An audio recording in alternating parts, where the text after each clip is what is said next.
Good evening, everyone. Welcome to another edition of Scotland at 7. It's the 3rd of February 2020. And in this evening's news, I'm going to be joined actually by both by Kenny McBride here, a regular contributor and regular presenter, and Chris McCusker, who is from the socialist wing, if you like, of the SNP. Welcome back, Chris. Thank you very much. And Kenny. So we'll press on straight away, and the first piece of news this evening is that a new poll of Scots aged 16 plus, asking about their voting intentions in the second independence referendum and the Holyrood elections, our first of 2020, finds that the independence vote is evenly split and the SNP has a healthy lead. If there was a referendum tomorrow with the question, should Scotland be an independent country, how would you vote? Now basically the respondents likely to vote and weighted by likelihood to vote, with undecideds and refuse removed from those figures. And we can see initially that yes have 50% and no have 50%, so it's a dead heat at the moment. Holyrood voting intentions, the first vote, the constituency vote, has the Conservatives on 23%, Labour on 17%, the Liberal Democrats on 7%, and the SNP with a whopping 51%, and one other, AN other party at 1%, so presumably anyone else who's running. In the regional list votes, the Conservatives stand at 21%, Labour on 19%, Liberal Democrats on 9%, and again the SNP way out in front on 38%. The Scottish Greens coming back in there at 9% and other parties at 3%. Surveytion conducted the online poll of 1,019 people aged 16 plus living in Scotland on behalf of Progress Scotland. Fieldwork was between the 20th and the 22nd of January 2020. In conjunction with last week's YouGov poll, which showed support for independence at 51%, there is a clear trend in the shift in support towards independence. Now, let me talk first of all to you, Kenny. Now, I'm not sure about you. Were you expecting this trend to continue? I think we've been on a very gradual trend ever since 2014. It's taken a long time, but there's been all these other polls, and I mean, hypothetical polls you can't really take much from. But things like, how would you vote in an independence referendum if Boris Johnson becomes Prime Minister? And it was up at 60% or something. Some questions related to Brexit, if there's a hard Brexit, would you vote independence? And those have been higher. So I think there has been this underlying movement where people have started thinking about it. And then we're now that I think Brexit has actually happened. I mean, obviously this was slightly before that, but with Brexit as a reality now, I think more and more people are going, no, actually, independence is the way. They've been thinking about it since 2016, and now they're kind of going, oh no, this is all real. We have to do something now. Yeah. And Chris, do you think that people maybe have been sitting back wondering whether Brexit was really actually going to happen at all? Well, for the last 3 years. Yeah. They've been holding back on making a decision. You could actually describe what would you say, a certain section of the voting electorate who were being, and I'll say conservative with a small c, in their judgment, because there was an awful lot of rhetoric coming out from the politicians of, well, we need to see exactly what Brexit is going to be. Nobody knows exactly. Everybody of an independence mind knows that it's going to be off of an edge of a cliff and it's not going to work out well for Scotland. So there's that section, as I say. However, we have to look at these figures and think, well, back in 2013, from a base start of 28%. Yeah. And we're now, if polls go, we're now at 50% level pegging, and that's absolutely fine. Well, we saw there has to be more to be done. It has to be a more convincing percentage. I would suggest. Yeah, the days following immediately after the Brexit referendum result in 2016, support for independence shot up to 55%. Yeah. Now that. Do you think that might be repeated this time? I don't know what you think of this, Kenny. Is it a possibility? I kind of think that was a kind of gut reaction. I mean, Sturgeon came out the day after and said, we're going to be independent. We're having another vote. And I think a lot of people went, oh, well, good. Yeah. And then the SNP kind of rolled back a wee bit. The independence became less of a priority for them than trying to deal with the immediate threat of Brexit. And I think people just sort of kind of went back into their shells a wee bit, just kind of, well, okay, independence isn't an immediate consideration, so I'm not going to say I'm all for it until we get nice. But that then buys into what I was saying about the people who were reserving their judgment because they wanted to see what the outcome of Brexit is. However, and I'm not saying that people are thick or anything like that, but you know, it's not. This is the 2nd of February, is it? Third. The 3rd. Sorry, I had I lost this the morning as well. I completely lost Happens the to day. me all the time. But the Brexit, you know, not according to Boris Johnson, where he said 31st of January we'll get Brexit done.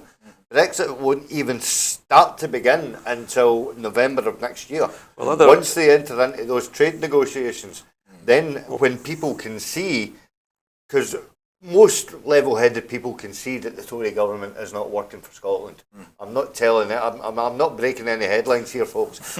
But what we now have to see is a new argument where we can exactly see the relationship between Europe and England and Wales and Northern Ireland. And, you know, from its starting position, what I've, you know, garnered in the last couple of days, it's not looking good, folks. Well, we've also been hearing from Michel Barnier today as well on his position with the start of the talks. But most recently, Donald Tusk was interviewed by Andrew Marr. And Andrew Marr pressed him on this question of did he think the European Union would welcome Scotland back? And I have to say, Donald Tusk is an ultimate diplomat. I mean, he can't really say what he really thinks, but what he was saying was that the sentiment in Europe was very much with Scotland at the moment. I think they feel for us, and I think perhaps given a chance, they will try and help. It was British policy in Europe for pretty much the whole time we were in it, that any country that found itself newly independent, wanted to be a member, was a democracy, then it could come in. It was Britain that pushed for the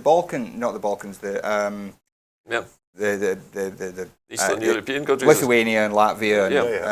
This is true. It pushed for Bulgaria, Romania to come in as soon as possible. There were other forces within the EU saying maybe we should hold our horses a bit. It was Britain that said, no, absolutely, bring them all in. So it's kind of ironic if, as Britain leaves, they're trying to persuade the EU to suddenly close its doors. Are you suggesting there's a level of irony in the whole Brexit debacle? There's a wee bit, yeah. Just a tad. Well, I was going to pick up on that. I actually found that you know, Donald Tusk, as well as describing himself as being fairly Scottish, he felt fairly Scottish when he was discussing this. I actually found that, you know, very, very welcoming, and he could stop smiling. Do you know what I mean? And I think that was an ironic smile over a British interviewer, given it, I know something you don't. But the best one of the lot was the lights on the offices of the EU. With a crossword. Which basically, you know, it had Scotland and Europe with a love heart in the middle and Scotland right That was a nice touch. A very, very nice touch. And I think now, because Britain is no longer in the EU, I think the EU will be far more relaxed in voicing their opinions. Yes, I think so too. You know, what is actually occurring in our country. I think they'll actually be able to speak about the position in the UK now without being constrained by diplomacy. Yeah, and they'll be able to do it without fear of any. The rules of the EU preclude them interfering or talking about another country's internal politics. Yeah, well, you just need to ask Donald Trump about that. Yeah. Well, anyway, I think we'll move on, gentlemen, to the next story this evening, and that is news that the pound fell on Monday after Boris Johnson warned that Britain would not accept alignment with EU rules in any Brexit trade deal. While Brussels threatened to put tariffs on UK goods unless he complies, sterling sold off sharply after the Prime Minister and the EU's chief negotiator, Michel Barnier, outlined tough opening positions for post-Brexit talks, dipping by more than 2 cents against the dollar and about a cent against the euro. The currency dropped by more than 1.3% to trade at at $1.30 against the dollar, and by about 0.9% to just below €1.18 versus the euro. As business groups warned that any disruption to firms from higher new trading barriers would harm growth in the UK and the EU. Jonathan Geldat, the Director General of the Institute of Directors, said that Johnson's swing away from prioritising close trade ties with the EU posed concerns for firms, warning that companies might need to reboot no-deal Brexit planning if there was less chance of a trade agreement being struck by the end of 2020. He said the UK's Brexit transition period ends. He said the UK can't just sit back. The UK can't just stick to red lines. It needs to set out a positive and practical step to what it wants. John Allen, the President of the Confederation of British Industry, the leading business lobby group, said the right signals about the UK's future trade relationship would boost firms' confidence to invest. However, he warned that there was a challenge to ensure that optimism is not caught in the crossfire of tough public negotiation. He said talk of bare-bones deals could pause investment. As the negotiations progress, firms asked the government to take every opportunity to show ambition, building a deal with deep mutual market access while keeping business in sight at the heart of their decisions. In the opening clash over trade since Britain's formal withdrawal from the EU on Friday, after almost half a century of membership, Johnson and Barnier outlined competing opening positions at odds with one another. Johnson said the UK wanted a free trade deal by the end of 2020 without agreeing to match the EU rules. However, Brussels warned that this would result in reduced access to the EU market for British companies. Ian Wright, the chief executive of the Food and Drink Federation, warned of disruption to the industry's supply chains. The EU is the largest source of UK food imports and the largest destination for UK food exports in the world. Introducing friction to those supply chains will have implications for our largest manufacturing sector and for all food and drink consumers, he said. Well, gentlemen, this looks like the opening salvos of a battle of wills here between Johnson and Barnier. Boris seems to be making claims that would make it almost impossible for him to strike a trade deal. It's just typical Boris Johnson. He has no idea what he's talking about most of the time. He's going out and shouting about Britain's not going to lie down, Britain's not going to be a rule taker. And it's, I think... But at any cost, I think the vast majority of it is just rhetoric. I think it's just bluster. I don't think in the end it's going to mean very much, because he's going to need to do the best possible deal he can with the EU to avoid the British economy crashing. So he's going to have to back down somewhere. But it's been the same thing that's happened ever since 2016. Theresa May and then Johnson have just constantly set out red line after red line after red line. We will not, we will die on this hill. And every time... Aye. The trouble is they're going to take the rest of us with them. But they never seem to have any path to actually achieving the things that they say they want to achieve. Yeah, it's just making a noise to make the Daily Mail happy, get a good headline for the day, and move on. And it's this complete lack of forward thinking, planning, actual figuring out what they want to achieve and figuring out how to do it. They just don't seem to be capable, and that's why they're an incompetent government that we should get rid of. Well, that's your opinion, because It is, other opinions yes, are yes. available. I thought I was Chris, the radical one on this programme. well, Chris, you should maybe switch sides and sit on the left side. Anyway, I was going to say to you, Chris, what's your opinion of this? I mean, we've heard, Kenny's got it absolutely we've heard spot on. Kenny's Because wishy-washy idea there about what he thinks of it. So, come on, Chris, spit it out. What do you really think of this? Boris Johnson, what is he trying to do here? the only thing that I would maybe diverge from Kenny's quite socialist rant there, actually, if I may say, is the fact that we knew all this. Well, Yeah, are we Do you know what I mean? surprised? And how we knew it was how high that Boris pitched it, and in pitching it of we will, we will make Britain great again. We will, pretty much rule the waves, yada yada yada. Relaunch the imperial empire routine. And attach the butcher's apron onto all the food packaging, and Yeah. even on the back of mini Tail lights, yes, I've seen that a few tail times. lights and stuff like that. Do you know what I mean? Honestly, that I know. grinds my gears when I'm driving.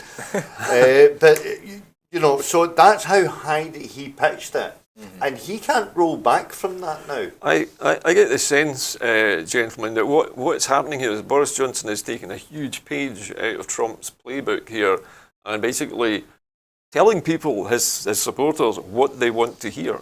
Basically making promises that he knows he can't possibly keep them all, but actually having to make them so that he has that image of being what they expect him to be. Yeah, the rhetoric from Nigel Farage and his Brexit party was, Britain first.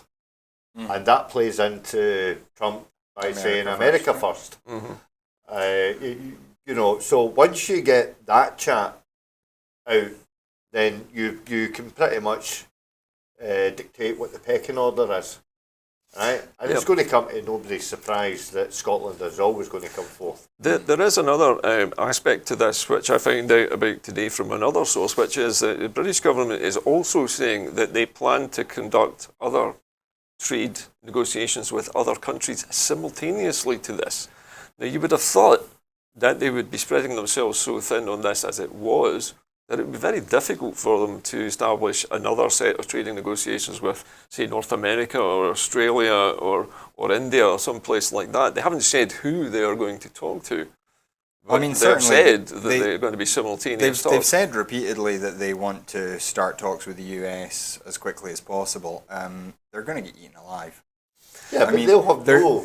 You're talking about the two biggest economic powers in the world are the EU and the US.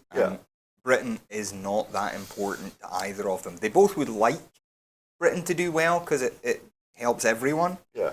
But if it comes to it, Trump is not going to give one... No, it's not in his nature. Give 1 inch to Britain. He doesn't believe in win-win deals. Well, I mean, He only believes in winners and losers. Trump is basically just a vulture, and he'll just be picking off the carcass of... Well, he'll make no apologies for doing it either. As far as he's concerned, if the UK is weak, then he'll kick them when they're down to get a better deal for the US. Again, make no mistake, the Tories will be under no compulsion to not send Tom, Dick and Harry here, there and everywhere on a trade junket.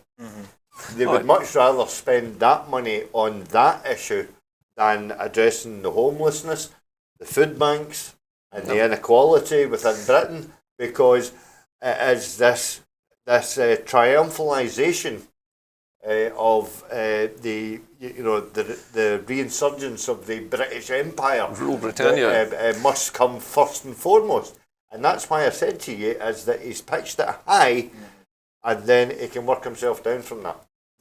Well, let's move on from this, because I know we could probably go on all night about this. But I'd like to move the story on a little bit further now to the SNP, and they have warned that the Tory government. They've warned the Tory government against serving up Scotland's vital fisheries sector in any trade deals with the EU, after both the UK and the European Union set out details of their plans for the future relationship. The EU's negotiating document published today confirmed that the European Union will seek to build on existing reciprocal access arrangements and include the link between access to waters and quota share, whilst also stating that it should define stable quota shares which can only be adjusted by both parties. Deirdre Brock MP, the SNP's shadow DEFRA spokesperson, has said as the UK moves on to the next stage of its relationship with the EU, it must not sell out Scotland's vital fisheries sector and rural industry in trade talks. Despite pledging a sea of opportunity for Scotland's fishing industry, the reality is that the Tories are instead in danger of pursuing a race to the bottom in a deal and in standards. The EU has set out its position on future fisheries arrangements and is seeking a collaborative, flexible and cooperative approach to the negotiations to come. The UK government must now ditch the rhetoric of non-alignment with the standards of the EU and instead work with our EU neighbours in the interests of Scotland's coastal communities. Throughout this entire process, Scotland's voice and interests have been ignored, and we face the reality of not having our voice heard directly in future fishing talks. There is serious concern that we still have no clarity or certainty over the future funding to support future investment in our fishing industry, despite pressing this for the last 3 years. It's clear that Westminster is not acting in Scotland's interests and that the people of Scotland must now have a choice of a better future as an independent country, rather than the broken Brexit Britain being imposed upon us against our will. The question here that I thought of when I saw this is how big is Scotland's fishing industry and how vital is it that it's protected? It's absolutely huge. You know, the majority of Scottish fishing industry deals directly with the EU. It sells directly to the EU, doesn't it? And for quality and freshness issues, it has to be on the table pretty much as soon as it's caught. Within 24 hours, usually. It's within for fish. 24 hours. Yeah. There is what is, you know, I'm actually a chef to trade, so, you know, I could talk about the 20-minute rule change where you take something out of the fridge and It has to be you prepared within 20 minutes. It has to be transferred from one refrigerator to another within the time limit of 20 minutes, or else you break that chain. And you know, and once you do that, then you know it's so frictionless trade would be vital, then, Chris. Well, of course it is. You know, and especially when you're talking about crustaceans. You know, when you're talking about shellfish. You know, that is the most sought after delicacies within France, and they produce high market selling value. And if they're live, not as, this is live shellfish. They have to be transported in seawater. Fresh as the day they were caught. Then, they can't arrive at the chef's kitchen dead, otherwise they would be sent back. They would not be fit for consumption. So it's. I mean, it's the same story we've had for decades. The Tories and Westminster generally are not very interested in the unique problems that the Scottish fishing industry faces. The food industry they never generally. have been. I mean, they sold us out on the CFP negotiations years and years ago. Is one of the reasons that a lot of the fishing industry were campaigning for leaving the EU. It's one of the things that the SNP has always said, you know, this is one of the things we need to fix about the EU. But again, I can't see this Tory government putting any priority in Scotland's fishing communities because they've never done it before. We know because the Conservative government has said repeatedly that it values its financial services sector far higher than the fishing sector. And they've already said in the preamble that they're happy to trade away fishing rights if it gets a better deal for the square mile. Yeah.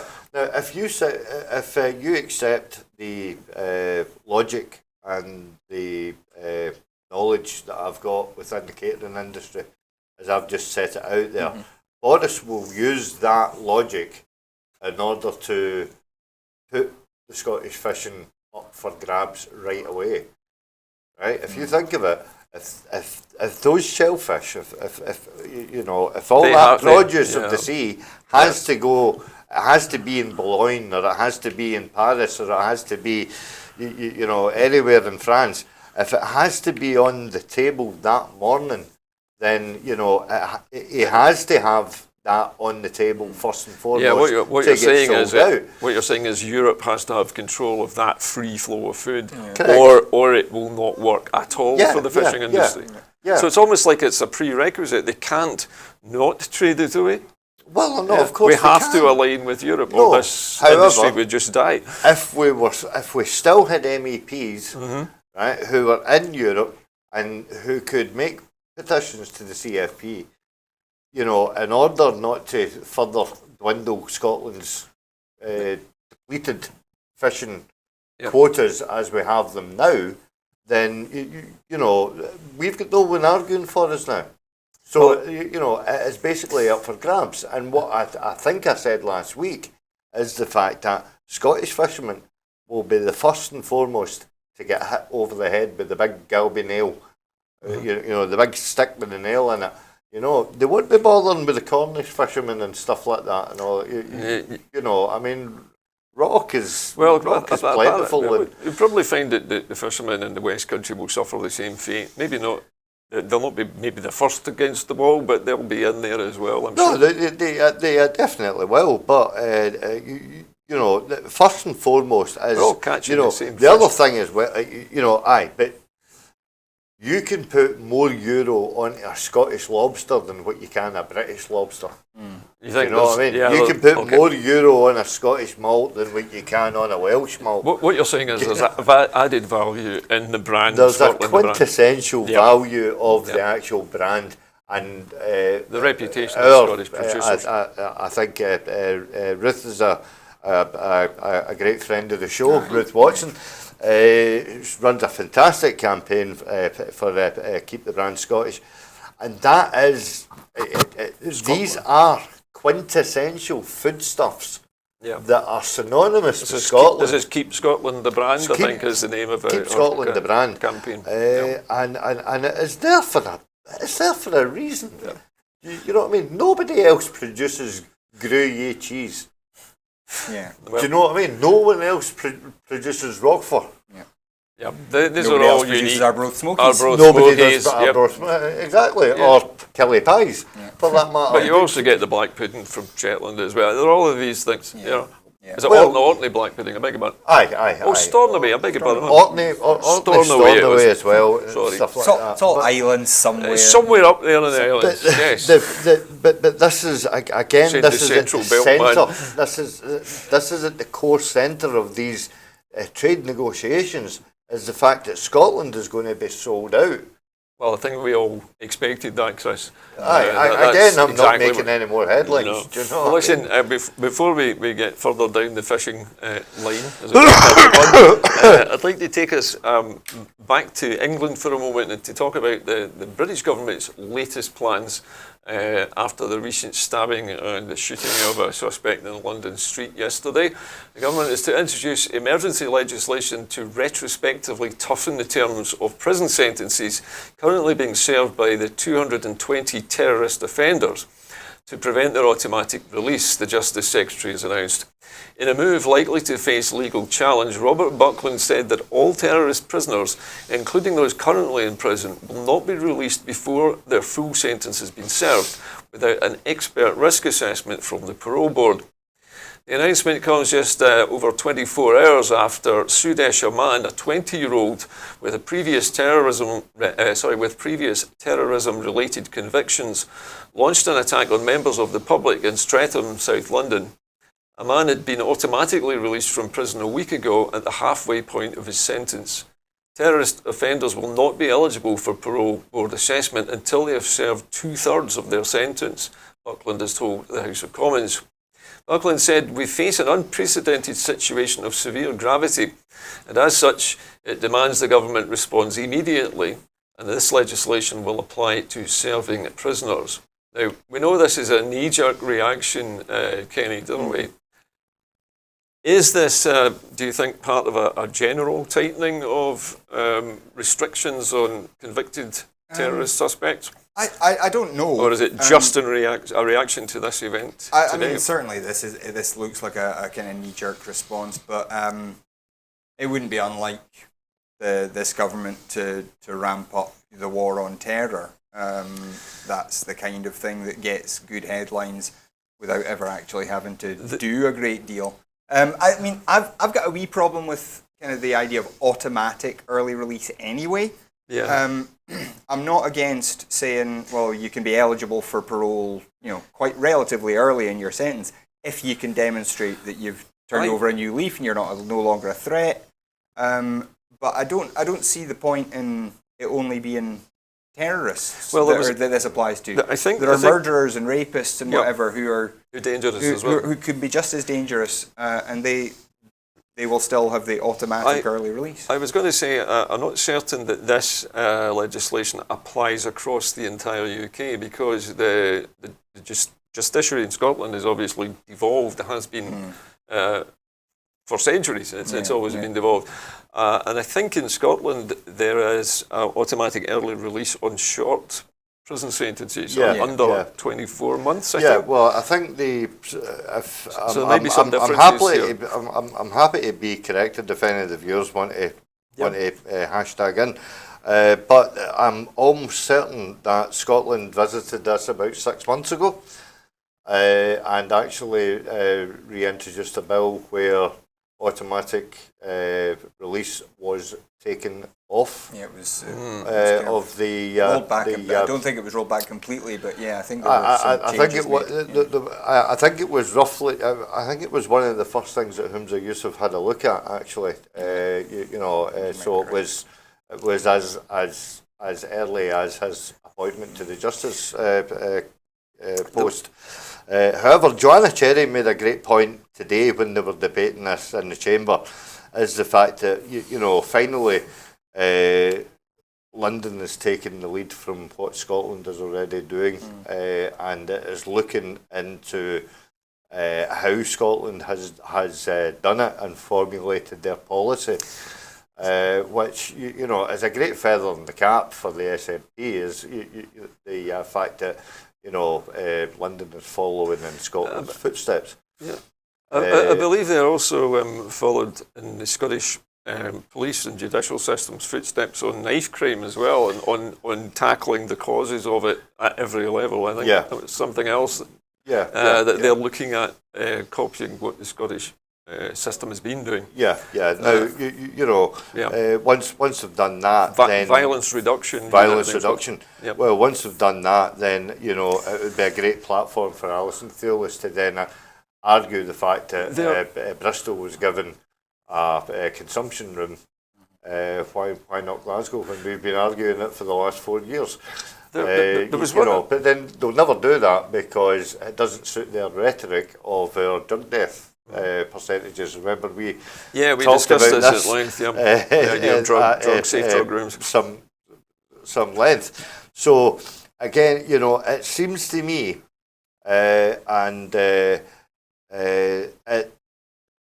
seems to me that the Tories are quite happy, and Labour actually, to steal SNP policy and masquerade it as their own without trying to. Well, they've always done that in politics. I think that's quite common, to appropriate other people's ideas. I think we're going to move on from this topic now to America. Actually, I'm going to go over to Kenny to introduce this next item. Kenny, can you tell us a little bit about the Iowa caucus, which I believe is coming up very shortly? Well, it comes up tonight. The first one has actually already happened. The Iowa caucuses are the first of the primary contests in America to decide who will be the Democratic contender taking on Trump, assuming that he's still in post in November. And for the first time ever, there are satellite caucuses taking place, and one of those is happening in Glasgow. It's happening right now, in fact. And last week we spoke to Colin Burbank, who's an Iowan social worker. He's studying over here. We had a wee chat with him, so we've got a wee video we can run, and we'll talk about it a bit afterwards.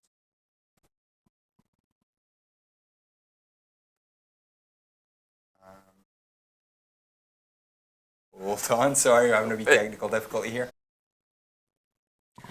We're joined in the studio now by Colin Burbank, an Iowa resident now living in Glasgow. Colin, thank you for joining us. Thank you for having me. So, first of all, I guess, what brings an Iowan to Glasgow? Right, so I am in Glasgow. I am studying in the Master's in Social Work program at the University of Strathclyde. So I've been here about a year and a half at this point in time. And how are you enjoying Scotland so I love far? it. I love it. Yeah, I love Scotland. I love Glasgow specifically. It's a really, really unique, beautiful city. So I'm happy I'm here.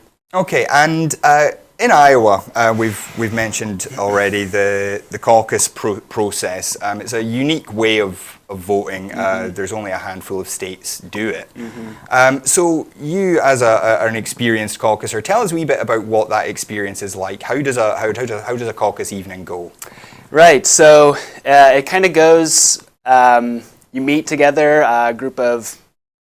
I guess it depends on the setting, but you'll meet in kind of gymnasium, community center. In Glasgow, it's going to be my personal flat. And you get together and you kind of discuss, you nominate somebody to represent the party. It's much different than what we're traditionally known as voting. It's much more of a public way of voting. So I guess 4 years ago when we were caucusing, it was Hillary, Bernie, another guy, I can't remember his name. Martin O'Malley. Martin O'Malley, yes. So you get together and you basically start off, who are you going to vote for? And then, so you have your Bernie people, you have your Hillary people, you have Martin O'Malley people. You have to have 15% of the total sum to be viable. So, for example, 4 years ago when you were caucusing, O'Malley didn't have the 15%. Yeah. So at that point in time, the 15% kind of get ciphered off to either the Hillary or the Bernie, or just decide I'm not going to partake in the process at all. So it's a very public way of voting. You're publicly endorsing a certain candidate, and then after the first alignment happens, if you don't have the 15%, then that's when makes it really interesting. That's what makes it really fun, because then you're kind of trying to convince people to come to your side or come to your side. And yeah, it's very, very unique, very, very Midwest way of doing things. So you're not just voting, you're kind of campaigning as well. You are. Yeah, you're campaigning. Yep. I mean, the caucus itself, there's a lot that happens. I mean, you do talk about party business, you do talk about, where you want to see the party go, but it is mainly about endorsing your candidate and then making the case for the groups of people who don't have a viable candidate to come to your group.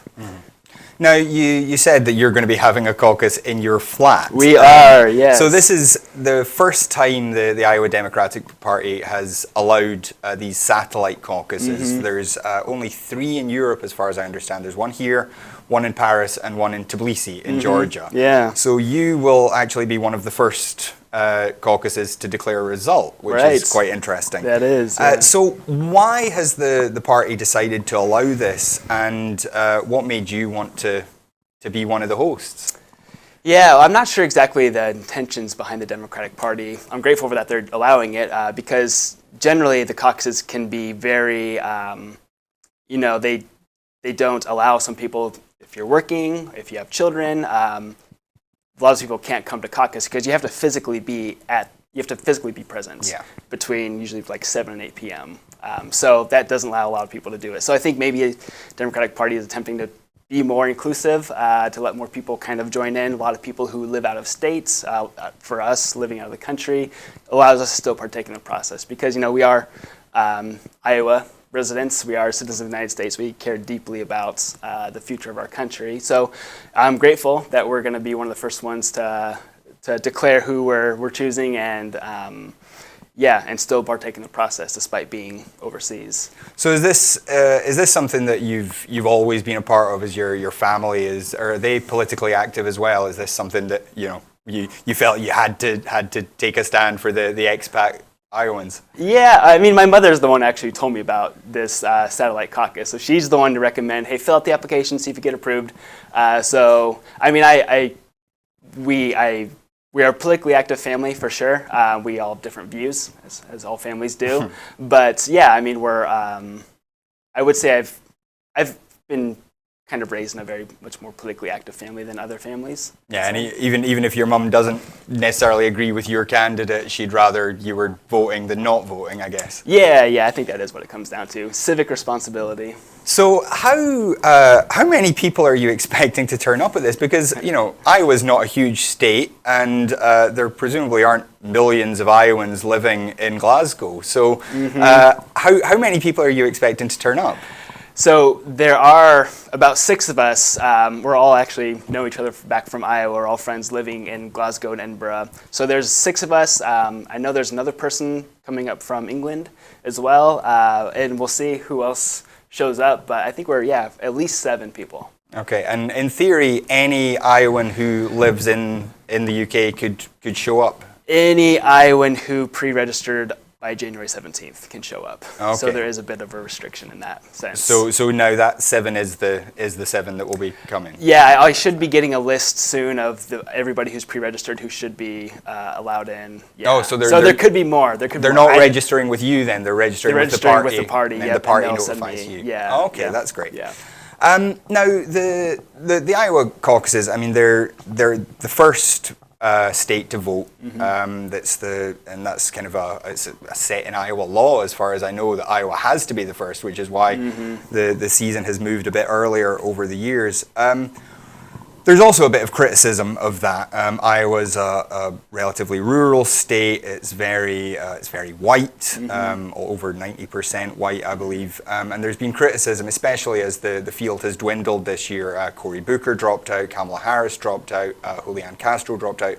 So several of the people of color have dropped out because, and there's been an argument that one of the problems is that Iowa and New Hampshire, which are the first 2 states to vote, are very white.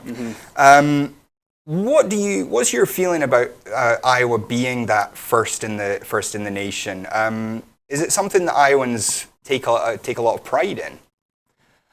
Yeah, I mean, I think some Iowans take a lot of pride in it. I think a lot of people also take it for granted as well, to be kind of the center of attention every 4 years. Iowa does get a lot of flack for this. I mean, we hear it every 4 years. Why Iowa? Why Iowa?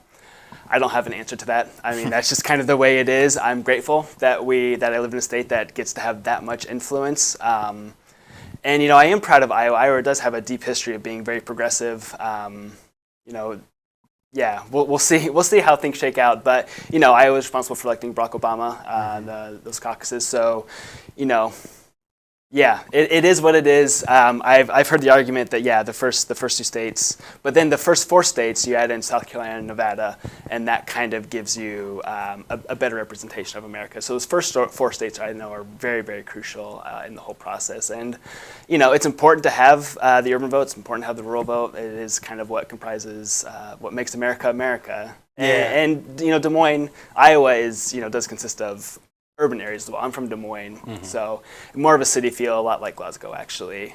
So yeah, but there is rightfully so criticism, and I don't know. It just is what it is. Yeah, and there's also a bit of criticism of the caucus process itself. There are, as you said, it's not easy for everybody to participate, and actually participation levels are relatively low, even with all this attention that gets focused on Iowa in the early part of the process. Why do you think Iowa holds on to this process when so many other states have decided, no, we'll just have regular voting in a ballot box and that'll be that? Yeah, that's a good question. That's another one that I don't know. I don't know if this is true or not, but I have heard that it's written in maybe New Hampshire's constitution that they would be the first primary. So in order to hold on to being first in the nation, that they have to maintain this caucus status. That it's a bit different. It's like a little loophole. I don't know if that's true or not. But you know, as much as it does exclude people, it's a lot of fun. I mean, it's a very just small town civic engagement that I personally appreciate a lot. Yeah, I mean, strictly speaking, they're called meetings of neighbours, I think, is the actual formal term for that. Yeah. It's a kind of local area getting together and saying, this is our guy, or this is our woman. I've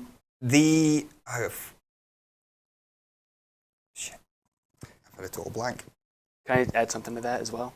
Sure, go on. I think the caucus is also I think a really neat thing about it that I'm really proud of is that it's not just about who your number one is, it's also about who your number two and your number three are as well. So you could be supporting somebody, but if they're not viable, then you have a second, you have a third. So it does allow a bit of compromise. It does allow, kind of this this tiered voting, this thing that we're trying to, I think more states are trying to do more and more of just kind of rank voting, I think is what it's called. It's more of that than just kind of this all or nothing. This is my person, this is my hill I'm going to die on. Yeah, of course, and because there isn't really ranked choice voting in many places in the US, it is one of the few ways in which people can express, well, I may not get the unlikely candidate, the minority candidate that I wanted, but I can get somebody that I can live with. Whereas, if you're normally voting, if you want to vote for somebody who's not going to get delegates, then if in a regular primary, you wouldn't have another chance to influence the process. So I don't know if you want to talk about this, but if you would like to, who are you thinking of supporting in the caucus? Who's your first choice, at least? Well, I mean, caucus is very public, so I might as well be public about it here. Yeah, at this point, I'm going to be caucusing for Bernie Sanders. I really appreciate a lot of what he's been saying, appreciate his vision, and he's just so dang consistent. I really, really like that about him. But there are a lot of good candidates this year. I really also like Elizabeth Warren a lot. So if she wins in Iowa and the United States, I'd be extremely happy. Yang is really interesting as well, but at this point, Bernie Sanders is my man for now. And I mean, he's been up and in the top level of the candidates so far in the polls, kind of neck and neck with Joe Biden in most polls, with Warren, Buttigieg, and occasionally one or two others kind of coming up close to that. Talking to your friends and family in Iowa, do you get any feeling about who's in the real lead? Because these polls don't seem to show any consistency over the last few months. Yeah, I don't know. We were just back in the United States over holidays, and I didn't. At that time, it seemed like I'd saw a lot of signs for Buttigieg, which was really surprising to me because I hadn't really been following closely the Iowa politics. But I saw a lot of that. But now with the latest Des Moines Register poll, I had Sanders at 20%, which I guess that poll specifically tends to be pretty accurate in terms of who Iowa ends up electing. So that's promising, but we learned from 4 years ago, can't trust the polls. Yeah, you really can't. And of course, because it is a bigger commitment to go and participate in a caucus, that enthusiasm gap is going to make a difference. Which is where someone like Sanders, who's got a very young supporter base, is going to find it a lot easier, I think, to get success than someone like Biden, whose support is more from older people. Yeah, but older people do tend to show up a lot more than younger people. So who knows? Okay. Well, Colin, thank you so much for joining us. I hope you will possibly talk to us again after the caucus to let us know how it's all gone. Yeah, I would love to. But for now, thank you so much, and I hope it all goes very well for you. All right, thank you. Thank you. And that was Colin Burbank, who's hosting an Iowa caucus in Glasgow right now. It's the third one in the world. Iowa, the first in the nation state that votes. This is the third in the world. There was one in Georgia, in Tbilisi, earlier this afternoon. There's one in Paris, which is probably just finished, and this one in Glasgow that's ongoing just now.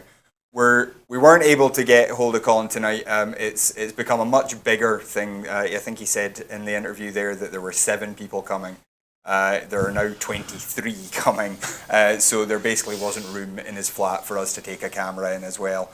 So we are going to be talking to him afterwards, though, and we hope to have some footage from it tomorrow night when we can talk about the results from the whole thing. But that's the Iowa caucuses happening tonight. It's the first time we'll get any insight into who America wants to have facing Donald Trump in November.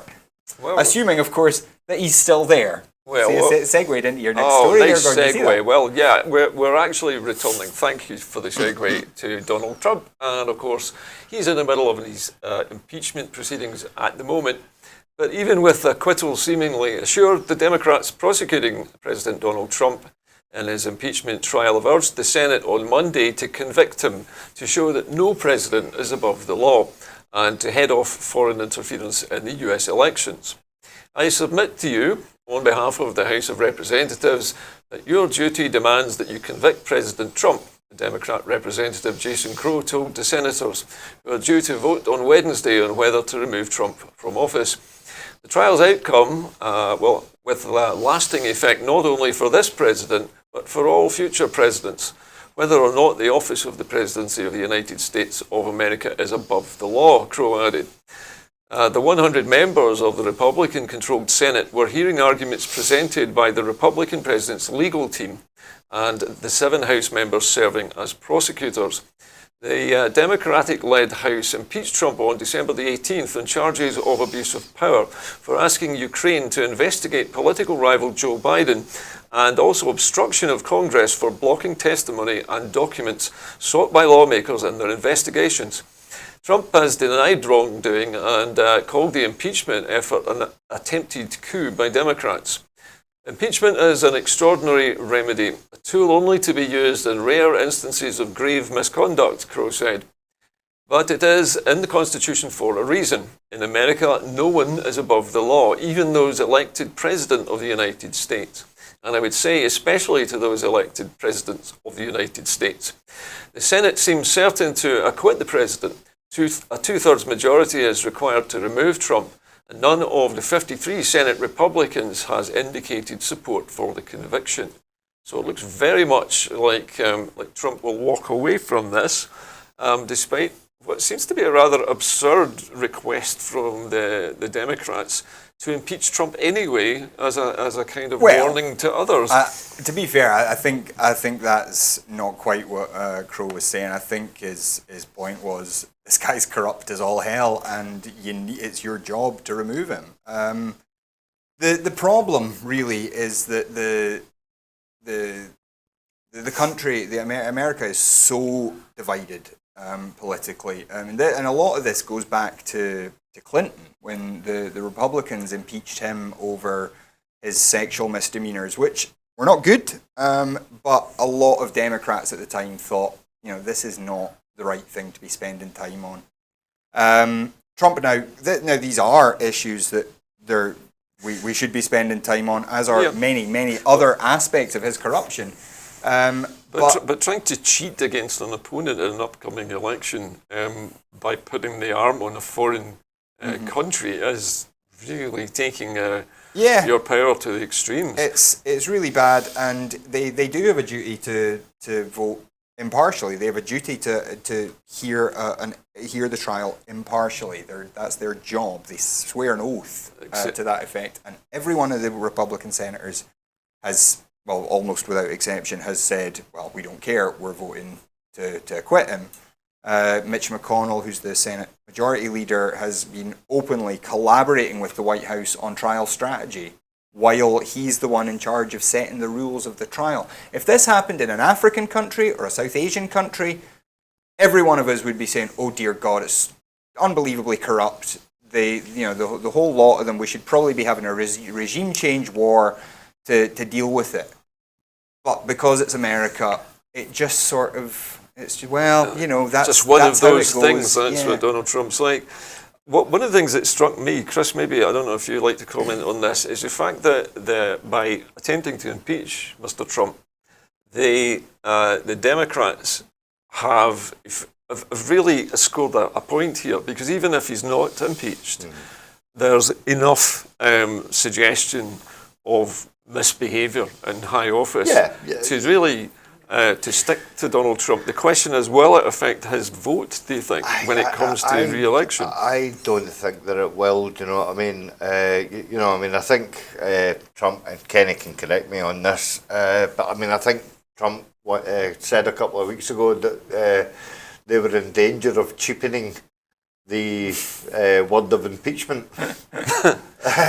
Bringing it into disrepute. Well, if he hadn't already done that. In fairness, if you put the name Trump next to anything, it cheapens it. So. Pretty much, yeah. So, look, this is going to be a thing that's going to be no more than a blot on the landscape as far as Trump is concerned. Admittedly, Clinton, and his partiality to a Cuban cigar Yes. You know, that was a big thing. But Clinton wasn't attempting to cheat in an No, election. well, and that was. well, I think he was cheating on his wife, wife. But yeah. that's neither He here cheated nor on there. his wife, but he didn't try to again, cheat in office, is what yeah, I'm saying. Yeah, but the one before that, which set the whole ball rolling, obviously, was Nixon. Yeah. And that just threw up a whole can of worms. Well, but the important thing is the fact that both of them had the integrity to walk away. well, Nixon, of course, looked like he was going to be impeached because he had covered up a crime. Yeah, And he resigned before he could But be that's what I'm impeached. saying. Both of them had the integrity to walk away and realise that they had got caught with her. Yeah, For Clinton, you know, more so for Clinton than Do you think Donald Trump can spell integrity? No. You don't I know don't what it think might it. mean. I don't even think that's something that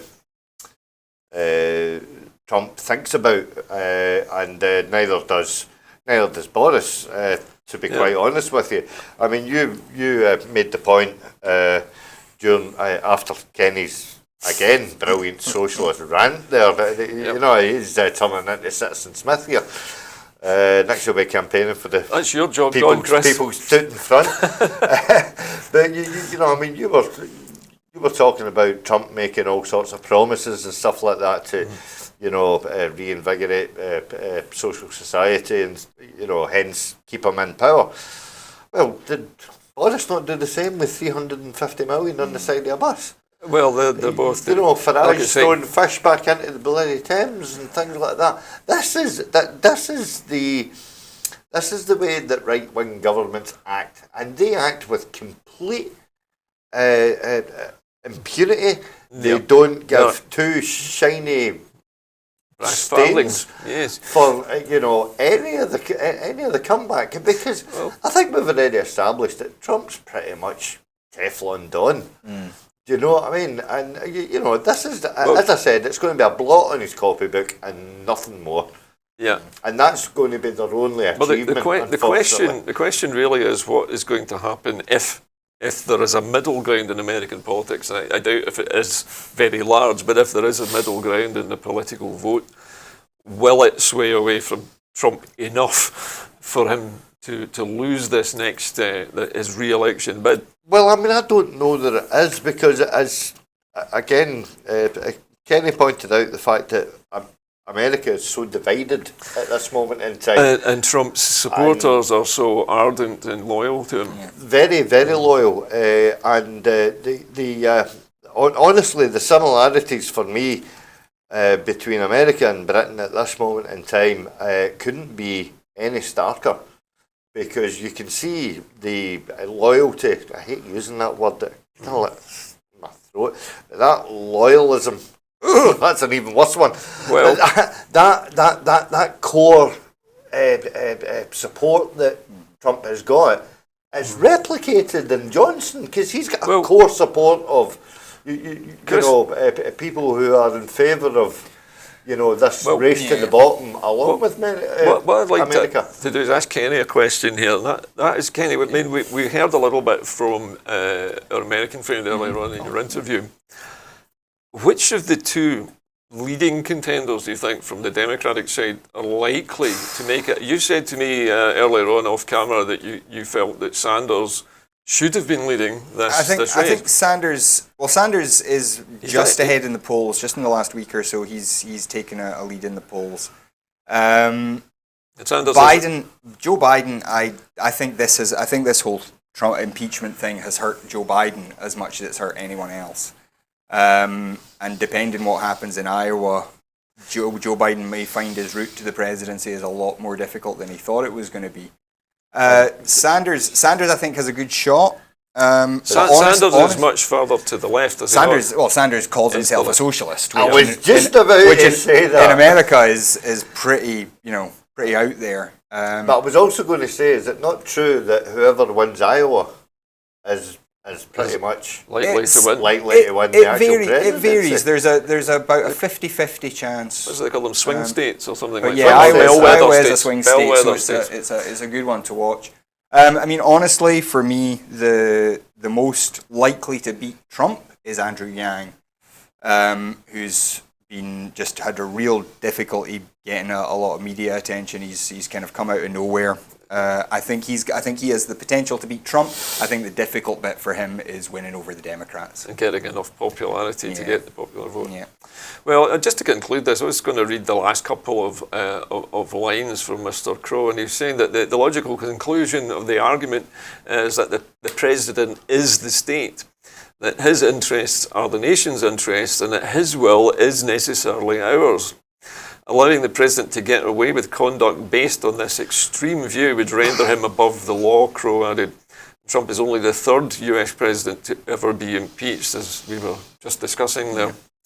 But just a wee bit of hilarity on that point, but it says that no one is above the law, under the American Constitution. I was led to believe that Steven Seagal was. Oh, dear. Well, that's some niche movie jokes there.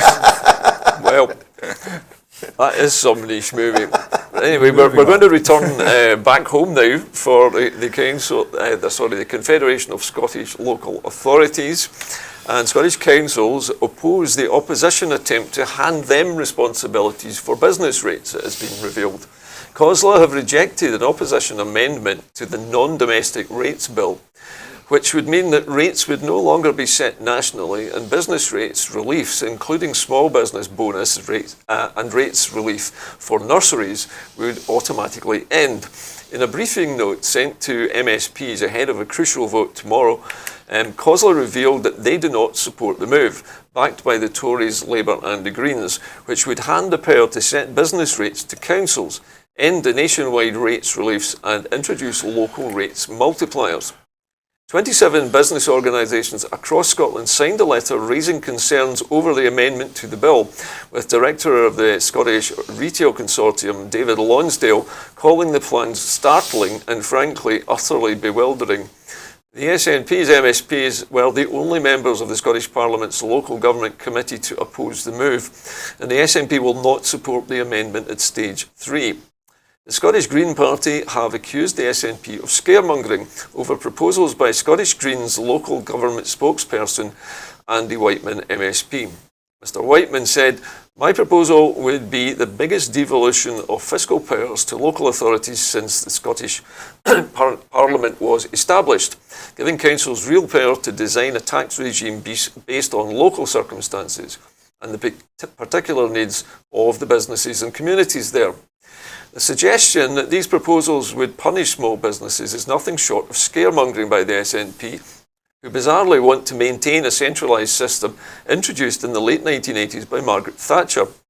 Decisions being made locally would in fact empower small businesses to be able to make their own case to councillors directly."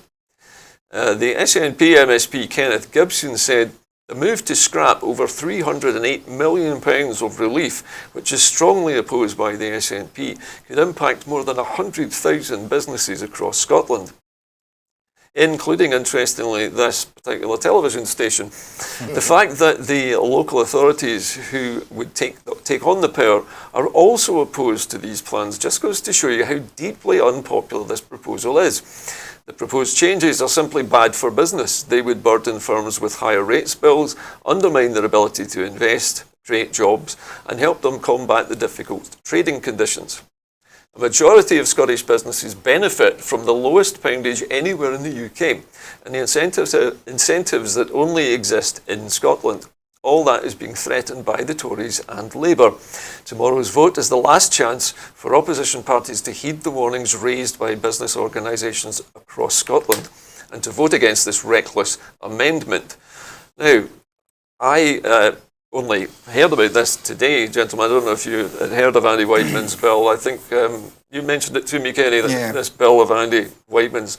What's your opinion of this move? Do you think this would be better or worse for local authorities? I'm a wee bit businesses? Kind of falling between two stools. I mean, on principle, I think Andy Whiteman is right. I think it's better if councils can control their own budgets more. I think local decision making is almost always better than centralised decision making. But at the same time, I think if it's just business rates, he's talking about designing a tax regime. Well, it's not. That's giving one tax and asking councils to control that, and council tax within certain limits and whatnot. I think either you have to say, right, you control your own budget, you raise your own taxes, and that's that, or there has to be some element of central control and central kind of management of that. The relief thing, I think, is where it gets difficult, because if you're having central government giving relief on rates to certain businesses, councils are not necessarily going to be able to make that up, and you are then throwing some businesses into a really difficult situation, or asking the council to take the blame for saying, well, sorry, we have to put your rates up because we can't afford to, we don't have the resources to give you those Of course, the small business bonus is also being thrown out in this case. And that's £15,000, I gather. It's a substantial sum of money for a small business. I'm led to believe that Andy Whiteman is formulating an amendment to his own bill to include the to reflect on what Kenny Gibson had said about the shortfall in relief funding. So I think Andy Whiteman's going to look at this again before he puts it through to the government with an amendment. But we have to remember. I'm a bit like you, Kenny. I'm a wee bit. I don't know where to fall on this one, because there is good argument for further devolvement of powers to a local level. And quintessentially being a socialist, I'm all about the redistribution of wealth. Yeah. But the thing that gets me, this is a thing that the Tories seem to be a wee bit wishy-washy on this, is that they were all for devolving central powers back in sort of like 2012, 2013, 2014. Then they dropped it like a hot potato, and now they're taking it back up in direct competition to the SNP. You think it's mainly just being done to oppose the SNP at this level for the sake of opposing them? I think so. I honestly think so. And again, can we point out to the viewers as well that this is actually a green issue? Policy, so this isn't something radical that Labour have suddenly thought up. One of the things that struck me when I heard about this was that if the local authorities have this power to vary the rates on small businesses, say like small shops and that sort of thing, if then that individual has the right to appeal to the local council, then surely there's discretion built into this bill. There must be, otherwise the council would not be able to accommodate. That would where the relief factor would need to kick in. Because you and I know, I know personally from living in East Renfrewshire, business rates are really, really high in East Renfrewshire. Probably very similarly to Eastern Bartonshire. Has been two of the most sort of like desirable areas in Scotland, according to a recent the survey. council will try and make as much money off its rates as it can manage, but it can only do that if people are prepared or able to pay it. Yeah, but then, going back again to something that Kenny said, you're doing well tonight, by the way. You are. Again, something that Kenny said was that it would allow, it would allow for local councils to look at certain individual businesses, which are maybe up a back street, they're off the beaten path, they're not on the main thoroughfare. They need more help, basically. And they need more help, then, they could shave an extra wee couple of % off for them, kind of thing. Like, But then again, what you're saying is that the accountability there, kicks in, that if councils aren't performing well, then there has to be some sort of overarching body that would be able to sort of step in there. The other difficulty is when the rates start to go up, as they've been doing, is that the small local independent shops close because they can't handle the rate levels.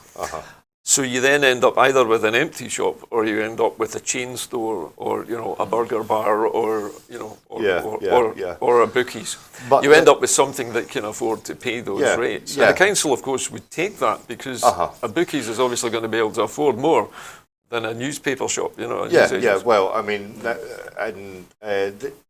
today's modern market, it's far more difficult because the majority of the bookmakers are corporate owned. Yeah. It's not They Joe can Salt the afford- Bubble Dancer yeah. that used to have his wee Well, I don't want runner that would I don't get want into. to diverge off too far from the point, but I think this particular issue is going to run, as they say, for a bit longer. I mean, Andy Whiteman has a reputation for trying to rebalance the social aspect of property It ownership. has, yeah. So this is tomorrow is the last and chance, really. I it's, think to I debate think it. it's something that it could possibly garner support against the SNP. Well, it's got the. I mean, when you think about it, the sentiment behind it is right. The idea of helping the small business owner to get a toehold in the high street, that sort of thing, would be useful, especially if they've just started up. They might be carrying a lot of debt. But it might not be the right time for it at this moment in time because you know as well as I do that rates are also linked into the country's GDP, And also will affect if council you're tax still levels linked into London, and I'm hearing that the Bank of England are thinking about cutting interest rates. Which is obviously going to affect the whole. Again, this economy. is another one of these areas where devolved and reserve powers clash in our own town centres, basically. Anyway, I've got to move on a little bit, gentlemen, now on to another issue which concerns Scotland, and that is local projects continue to gain from community sentences. Now, we're talking here about punishments, basically, for minor crimes. In Scotland's communities have benefited from around 8 million hours of unpaid work carried out by people serving community sentences since 2011. The new figures also show the number of people being given supervised bail rather than remanded in custody has increased 26% between 2017-18 and 2018-19. Unpaid work by people serving community payback orders, CPOs, supports a wide range of local needs, including maintaining footpaths and clearing drains, making furniture for food banks and schools, work to preserve natural landscapes and redecorating community halls. The Justice Secretary Hamza Yousaf said, while prison is necessary for offenders who pose significant public safety risk, the short-term custodial sentences are an effective means of rehabilitation. Imprisonment, including remand, disrupts families and communities, employment and housing, the very factors that deter offending and keep crime down. So what we're seeing now is obviously that this has actually been a good thing, it seems, for Scottish towns, villages, that people who've been given these orders are actually doing something useful for the community. Yeah, but what we're also seeing, and I don't know if it actually makes reference to this, but we see that short-term offending is actually on the decrease in Scotland at this moment in time. Right. And this is therefore impacting on the overall outcome of Does this. that mean that the number of offenders who are available to do this work is actually going to reduce because the crime rate is falling? Well, Because that could be an unintended consequence of being very good at deterring crime. yes, it could be, but also you've also got the other unintended consequence of the fact that whilst these community orders are only for what you would call petty crime, Mind you, it does mean that the higher risk crime is actually on the rise, and therefore the need to keep people in is obviously on greater. the other hand, Chris, surely, and I don't know if I can bring you in here, Kenny, stopping people committing crime in the first place, it saves even more money because surely that saves on the police's time, the court's time, the prison, all of the money it costs to punish somebody by jailing them. Yeah. I mean, the ideal, obviously, is people don't commit crimes in the first place. But I think anything that keeps people out of prison is a good thing. Prison is a necessary evil as far as I'm concerned, for people who are a danger to society. People are beyond redemption.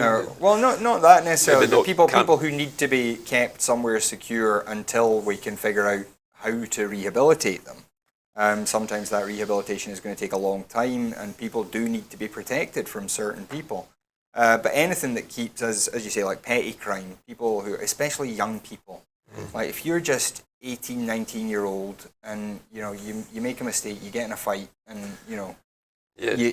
you don't want to ruin somebody's life over that, and putting them in jail can very easily do that. Yeah, because Also- once you're actually in that cycle, it's sometimes very hard to get out of it. Yeah. Yeah, prison does change people. I think Yeah, people. yeah. That's the well horrible accepted. thing about this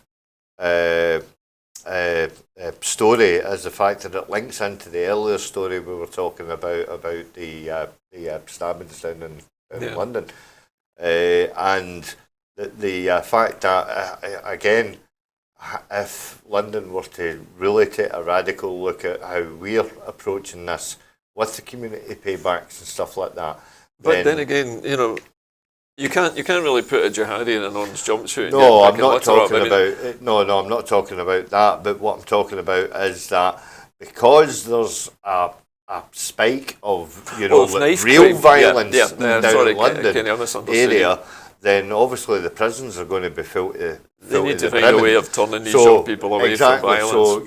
So in order to trim the overall population of the prisons, then this is definitely the way to go. But again, as what was pointed out again It's all cleverly right, by Chris. Kenny, I don't mind you quoting me. is that That's fine. to find the nucleus of the cause Yeah, it gets before and fix that. actually gets there to fix that, then obviously Well, Can I stop you there, Chris? Because I've got something else I want to talk to you. It's just about fixing something as well. Yeah, yeah. This next item, I think, is a piece of good news. Young carers who are going through the immigration process will be able to apply for the Scottish Government's Young Carer Grant without fear of it risking their immigration status. This change has come following lengthy discussions between the Scottish and UK governments to amend Home Office regulations. With a payment of £300, the Young Carer Grant helps improve the quality of life of 16, 17 and 18-year-olds who spend on average 16 hours caring for someone who receives a disability benefit. Since last year, asylum seekers aged under 18 can apply for the Best Start grant, pregnancy and baby payment after the Scottish Government reached an agreement with the UK Government that it would not jeopardise their immigration status. Social Security Secretary Shirley Ann Somerville said, "Young carers make an invaluable contribution to Scotland. However, many don't get the same opportunities as their peers as they have more responsibility and less free time. And that's why the Scottish Government are using our social security powers to help improve the quality of life of young carers through this grant, the first of its type in the UK. We're also been pressing the UK Government to agree to young carers who are subject to immigration control receiving the grant. I'm delighted that the UK Government has agreed to our request, and from spring this year, young carers will be able to access Young Carer Grant without fear of it risking their immigration status." The important grant supports young people in what would be a pivotal stage of their lives when they may be finishing school, looking for employment, or starting further education or training. By extending the eligibility of those who may be subject to immigration controls, we'll ensure that they're also treated with dignity, fairness and respect they deserve. Now let me come to you, Kenny. This sounds to me like a really good piece of legislation from the Scottish Government. Absolutely. They are attempting to make life easier for young migrants who are caring for either relative, friend, or whoever. Yeah, it's great news. I think anything that makes life easier for carers, especially young carers, is something we all have to welcome. The fact that they're migrants has little or nothing to do with it, as far as I'm concerned. Well, it's a difficulty that they face up until recently. I'm actually surprised, pleasantly surprised, that both the UK and Scottish governments have actually agreed about something. Yeah, I think that Something Scottish- important is this, it's a a win-win situation for the Scottish Government. It maybe doesn't cost very much for the UK Government to take this approach. It possibly doesn't, and the UK Government possibly doesn't view it as being a threat, in far as their massaging of the figures. But I mean, allegedly speaking as a middle-aged carer. Well, it's good to hear the other side of the this story. is absolutely, it goes along with how the Scottish Government are trying to reform the social security in this country and Something take more a different compassionate. aspect from the direction of travel of the UK Government. Now, I say that because carers in Scotland at the moment get a top-up payment twice yearly in order to top up the fact that the UK Government pays carers 86 pence an hour. Because this is a Scotland-only payment as This well. is a Scotland-only payment as Not well. available anywhere else. Obviously, I would like, I would like to encourage any migrants to come forward and take advantage of this. Yeah. Because again, excuse me, gentlemen, it works twofold the way that I can see it. One, it helps their immigration status, which Scotland needs immigration. But secondly, as well, it's been able to help a member of their family or a family friend that needs the help. And it's self-support. It's also self-support as well. So I think this should be welcome. You're correct. It's a great thing to be doing. And again, it's just a stark reality to what England is doing at this moment in time. Right, Chris, thank you. Sorry I have to cut across No. We're just moving on to our final story this evening now. And that is that nominations are open now for a national award to recognise excellence and innovation in Scotland's manufacturing sector, the First Minister has announced. The First Minister's Award for Manufacturing Leadership celebrates competitive and innovative manufacturing companies who champion fair work and invest in the skills and well-being of their employees. The winning company will receive a physical award designed by students on Skills Development Scotland's Engineering Design and Manufacture Graduate Apprenticeships programme. 2 places together worth £2,500 on a delegation arranged by the Scottish Manufacturing Advisory Service of industry leaders visiting an overseas advanced manufacturing site, and also a 1 year of free enterprise membership of Scotland House in London, which gives access to meeting rooms, event spaces and exclusive networking events. The Scottish Government is supporting advancement in manufacturing, including £65 million National Manufacturing Institute Scotland, up to £14 million of investment through the Advancing Manufacturing Challenge Fund, and £39 million Glasgow City Region's City Deal project to develop the essential infrastructure needed for the Advanced Manufacturing Innovation District Scotland. So a lot of things being done here. The First Minister said Scotland has a long and proud tradition in manufacturing, a highly productive and dynamic sector of our economy. We're also committed to inclusive growth that combines increasing prosperity with greater equality, opportunity and fairness. A thriving manufacturing sector is crucial to Scotland's economic future, so the Scottish Government wants to celebrate the companies who lead the way in their commitment to innovation and excellence, whilst investing in the skills and well-being of their employees. I look forward to seeing the great work being done by our many exemplary manufacturing companies who go on the extra mile to champion fair work and inclusivity.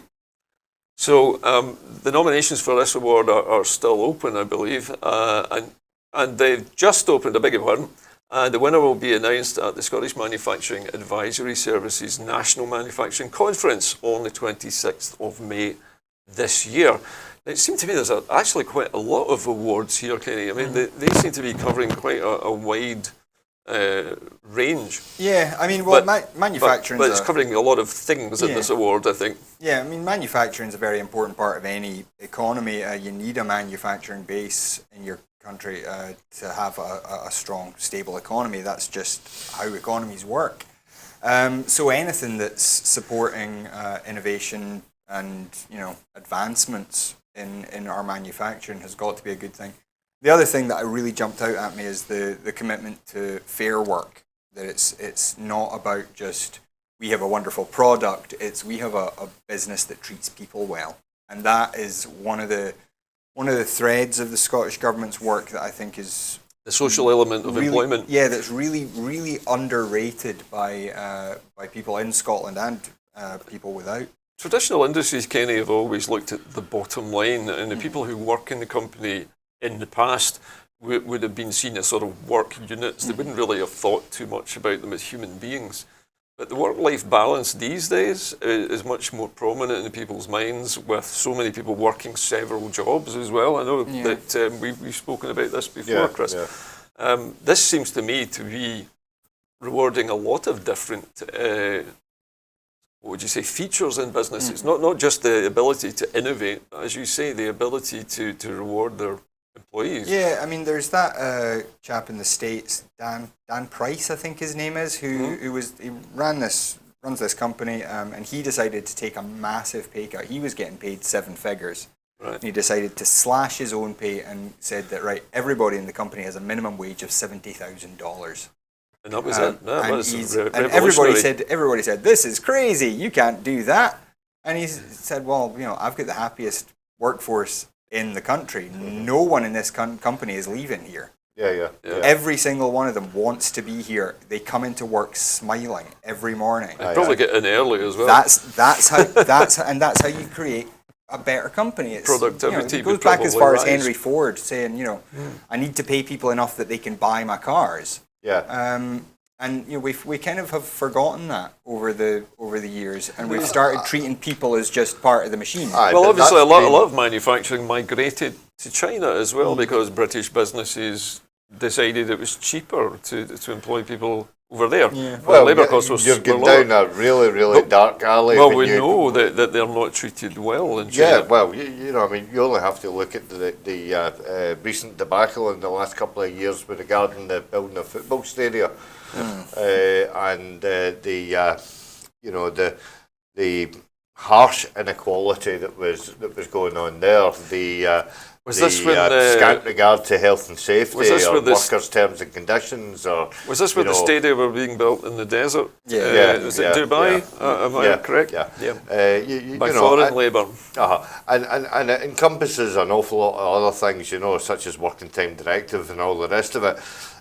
Which I don't want to give the viewers nightmares, but that's going to be up for grabs this year when Boris starts his EU negotiations. Well, of course, the whole point of this award is to reward good social enterprise in Scotland as well as innovation. Yeah, well, obviously Kenny touched on the manufacturing issue as well, but there's the actual infrastructure issue as well, and the jobs that go on to create that infrastructure in the first place.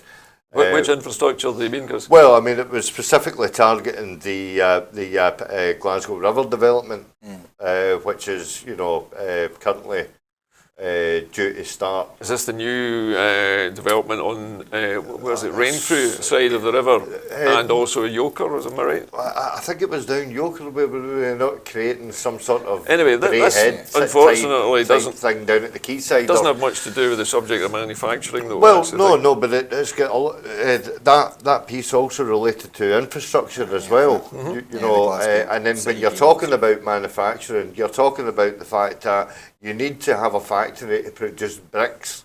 You need a factory to produce mortar. You need people to actually lay them. Right? Now, if you're paying those people, the national minimum wage, what the Scottish Government wish to do, which is £10 an hour to start with, then you're getting closer to creating that happy environment of inclusivity at work. Well, we seem, gradually the whole country is moving towards a greener economy and hopefully a fairer working life for all of us if the SNP keeps at this direction of travel. Yeah, but I mean, what you were alluding to there is manufacturing from the Asian countries, which I believe the prefabs of the McDonald's shops all come from there, and they just basically get bolted together, stapled together. Wonderful. You know what? You know, that does nothing. Although it adds to the infrastructure, it does nothing for, you know, we're talking about, you know, labourers and scaffolders and, Chris, you know what I mean, ground workers and all the rest well, of of it. course, this award just looks at the companies themselves, and it rewards them for looking after their staff and for the innovation in their manufacturing. Yeah. So you're looking at the broader social system of things, Chris. I appreciate. Well, But, I can't help doing that. Well, you know what I mean? Because I'm a trade unionist. You know what I mean? I want hate to rain on your for parade. workers' rights. Unfortunately, we have run out of time. We did start a bit late this evening, so we apologise for that. But we have come to the end of the programme. So I'd like to thank my guests in the studio tonight, Chris McCusker from the SNP Socialist Group, and of course our regular presenter, Kenny McBride, for stepping in and giving us the lowdown on the caucus tonight. So that's about it from Broadcasting Scotland and from Scotland at 7 this evening. We'll be back, or rather I will be back on Thursday. Kenny will be covering, I believe, the next couple of evenings. Am I right, Kenny? Should be, yep. So we'll see you all again tomorrow on Scotland at 7. But from us, that's it for tonight. And good night, everyone.